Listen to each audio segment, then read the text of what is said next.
اللہ کی ذات کے ساتھ تعلق بڑھاؤ. جب کام کرنے والوں کی ذکر عبادت میں اور ان کی تنہائیوں کی عبادات میں کمی آئے گی تو ان کے اور ان کے مخلوق کے درمیان کے تعلقات بگڑیں گے. ان کے مخلوق کے درمیان کے تعلقات بگڑیں گے. جی ہاں. دوسری بات یہ ہے کہ اس کام میں آگے بڑھنے کا اصل تعلق اللہ کی ذات کے ساتھ تعلق بڑھانے میں ہے. ورنہ دیکھو یاد رکھو ہماری بات، لوگوں کی سفارشات سے جو لوگ آگے بڑھتے ہیں وہ راستہ دنیا کا ہے، دین کا نہیں ہے. لوگوں کی سفارش، آپ سپورٹ کرو، آپ انہیں سپورٹ کرو. ابھی وہ لوگ کہتے بھی ہیں کہ جی یہ فلاں فلاں ہیں، جی فلاں کو سپورٹ کر رہے ہیں. ہاں شکایت ہوتی ساتھیوں کہ جی فلاں فلاں کو سپورٹ کر رہا ہے. اچھا بھائی اگر اس کو سپورٹ کر رہا ہے تو پھر تمہیں کیا پریشانی ہے؟ کیونکہ سپورٹ تو جنازوں کو کیا جاتا ہے. سپورٹ کسے کیا جاتا ہے؟ حدیث میں جنازہ کہتا ہے قدمونی قدمونی، مجھے آگے بڑھاؤ مجھے آگے بڑھاؤ. ارے تو خود کی آگے بڑھتا، تیرے لیے میدان کھلا ہوا. ہاں من شاء منکم یتقدم و یتأخر، تمہارے سامنے میدان ہے، جس کا دل چاہے آگے بڑھے، جو دل چاہے پیچھے ہٹے. من شاء منکم یتقدم او یتأخر. جی ہاں میدان ہے محنت کا. اس لیے بات یاد رکھو کہ دعوت اور سیاست اس میں فرق ہے. یہ کہ دعوت اور سیاست کا فرق یہ ہے کہ دعوت میں تو قبولیت آسمان سے آئے گی زمین کی طرف، اور سیاست میں شہرت اٹھتی ہے زمین سے مگر آسمان تک نہیں پہنچتی. ایسے لوگ حدیثوں میں ہے کہ ایسے لوگ کہ زمین والے ان کو چاہتے ہیں، آسمان والے سے نفرت کرتے ہیں. ہاں سیاست اور نبوت کا فرق ہے کہ اللہ رب العزت جب کسی سے محبت کرتے ہیں تو آسمان پر اس کی محبت کا اعلان ہوتا ہے. پھر وہ آسمان سے دوسرے آسمان پر، تیسرے آسمان پر، چوتھے آسمان پر، یہاں تک کہ آسمان دنیا پر اعلان ہوتا ہے. پھر اس کے لیے دنیا میں قبولیت اتاری جاتی ہے کہ اس کی قبولیت لوگوں کے دلوں میں اتار دی جاتی ہے. یہ اللہ کا نظام ہے. اور اہل دنیا اور سیاست میں کہ شہرت، جی ہاں شہرت اور قبولیت کا فرق ہے. شہرت اور قبولیت میں یہ فرق ہے. یہاں ایک شہرت ہے، قبولیت ہے. شہرت دنیا والوں کی ہوتی ہے اور قبولیت نہیں ہے اللہ والوں کی، جو دین والوں کی قبولیت ہوتی ہے. وہ ان کو بغیر دیکھے ان سے ملنا چاہتے ہیں. ہاں ان کو بغیر دیکھے ان سے ملنا چاہتے ہیں. تو میں نے عرض کیا کہ اس کام میں آگے بڑھنے کے لیے تعلقات کوئی چیز نہیں ہے. اور یہ بھی یاد رکھو کہ کسی بڑے کے قریب ہونا قبولیت کی علامت نہیں ہے. سب بات ہے. لوگ تمنا کرتے ہیں ہم بھی قریب ہوتے ہیں، ہم بھی قریب ہوتے نہیں، کیونکہ لوگ انجام سے واقف نہیں ہیں.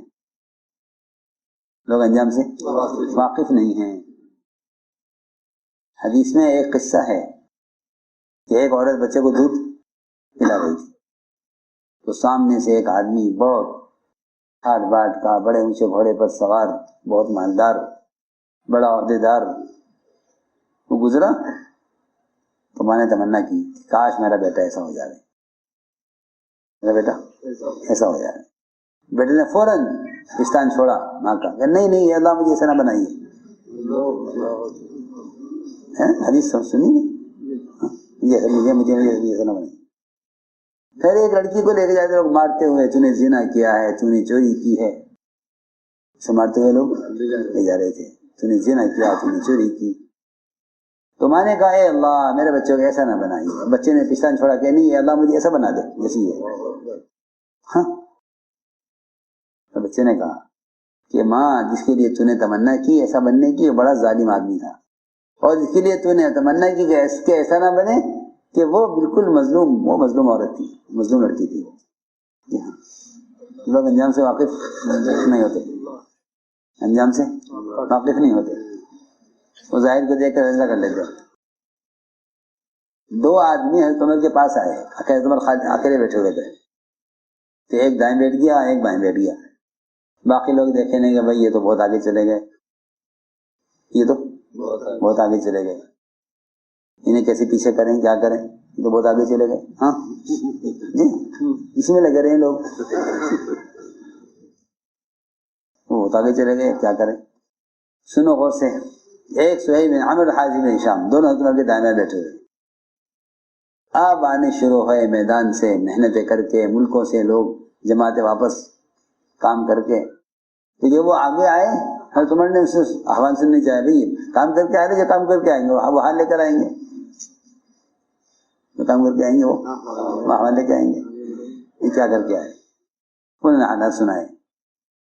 یہ وہ حالات سنانے لگے, حضرت عمر وہ قریب کرنا چاہتے تھے سننے کے لیے, آگے بیٹھے ہوئے تھے. حضرت عمر فرمایا بھائی آپ ذرا پیچھے ہٹ جاؤ, سہیل پیچھے ہٹ جاؤ, اور حارث تم ذرا پیچھے ہٹو, ان کو آگے لاؤ. ظاہر بات ہے کہ جو محنت کے میدان میں نہیں ہیں وہ کیا سنا میں, وہ تو بیٹھے ہوئے ہیں. جی ہاں, اس لیے میں نے کیا کہ ایک تعلقات سے آگے بڑھنا, ایک کام سے آگے بڑھنا. جو تعلقات سے آگے بڑھیں گے وہ تو پیچھے جانیں گے, جو کام سے آگے بڑھیں گے وہ آگے رہیں گے. یہ بات ہے, کام کیسے جاؤ آگے رہو, تعلقات سے آئے وہ. جی ہاں, کیونکہ امیر کو بھی کام چاہیے, مامور کو بھی کام چاہیے, وہ کام کر کے آ رہے ہیں, یہ کام انہوں نے کام کے لیے بھیجا ہے, یہ کام چاہتے ہیں. تو جو بھی آوے باہر سے جماعت وہ ان کو ہٹاوے. بھائی صاحب آپ کہاں سے ہیں آپ؟ اس لیے کہ وہ وہاں گشت میں, تعلیم میں, مشوروں میں, 4 مہینے میں, ملکوں میں, روزانہ کے تقاضوں میں ہوتے تو پہچانتے ہیں. بھائی صاحب آپ کون ہیں؟ آپ ذرا پیچھے ہٹ جاؤ. جو آوے ان کو پیچھے ہٹاوے, وہ آگے بیٹھے اس دور کے قریب, بات سننے کے لیے, بات سنانے کے لیے, حالات پیش کرنے کے لیے, تقاضے لینے کے لیے. ہاں عجیب قصہ ہے. یہاں تک کہ روایت میں ہے کمرہ بھر گیا اور وہ پیچھے ہٹتے ہٹتے دروازے سے باہر نکل گئے. یہ باہر نکل گئے تو ایک نے کہا دوسرے دیکھو میرے ساتھ کیا ہوا, آج ہم سب سے آگے تھے, عمر کے پاس بیٹھے تھے اور سب سے پیچھے ہٹ گئے, باہر آ گئے کمرے سے. تو اس نے جواب دیا کہ دیکھو بھائی امیر پر اس کا الزام نہیں ہے کہ انہیں کسی کو ہٹایا ہے.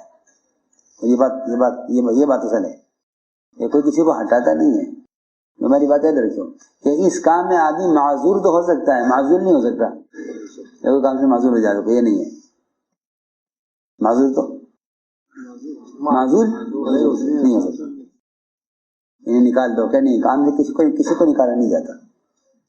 کام سے کسی کو کام سے نکالا نہیں جاتا کہ ان کو نکال دو, ہمارا نکالنا ہی نہیں. کیونکہ دعوت سے دین میں آمد ہی آمد ہے, خروج تو کہ نکلنا تو ہے ہی نہیں ہمارے یہاں, آمد ہی آمد ہے. کوئی کمپنی نہیں ہے, کوئی کمپنی نہیں ہے, ہاں, یا کوئی عہدہ نہیں ہے کہ صدر تھے پھر ان کو صدارت سے معزول کر دیا, یہ وزیر تھے ان کو وزارت سے ہٹا دیا. کوئی ہمارے یہاں عہدے ہے ہی نہیں, ہمارے یہاں عہدے ہے ہی نہیں. جی ہاں, عہدے سے جہاں عہدے ہوتے ہیں وہاں کام تقسیم ہوتے ہیں, یہ ان کا کام ہے, یہ ان کا کام ہے, یہ ان کا کام ہے. حالانکہ حضور اکرم صلی اللہ علیہ وسلم تعمیر میں اور صحابہ کے ساتھ فاقے میں اور بھوک میں اور پیدل چلنے میں ایسے ساتھ رہتے تھے کہ آنے والوں کو پوچھنا پڑتا ہے تمہیں نبی کون سے ہیں؟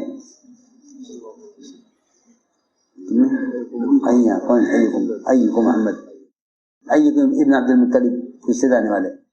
اس لیے کہ آپ کا صحابہ کے ساتھ معاملہ ایسا تھا کہ آپ کی کوئی امتیازی شان نہیں تھی کہ اس آپ کو کوئی لوگ آ کے پہچانے کے آپ ہیں.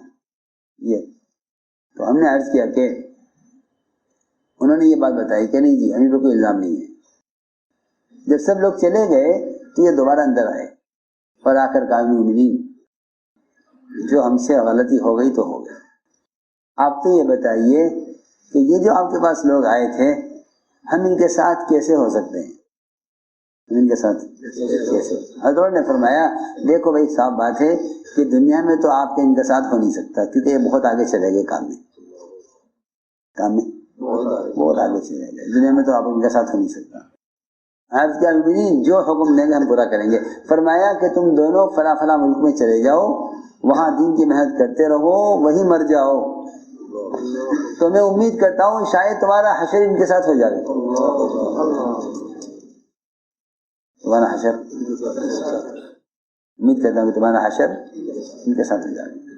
رہا دنیا میں تو دنیا میں تو ساتھ ہو نہیں سکتا. اس لیے میرے دوستوں عزیزوں بات یہ ہے کہ ہر ایک کے لیے اپنا محنت کا میدان ہے.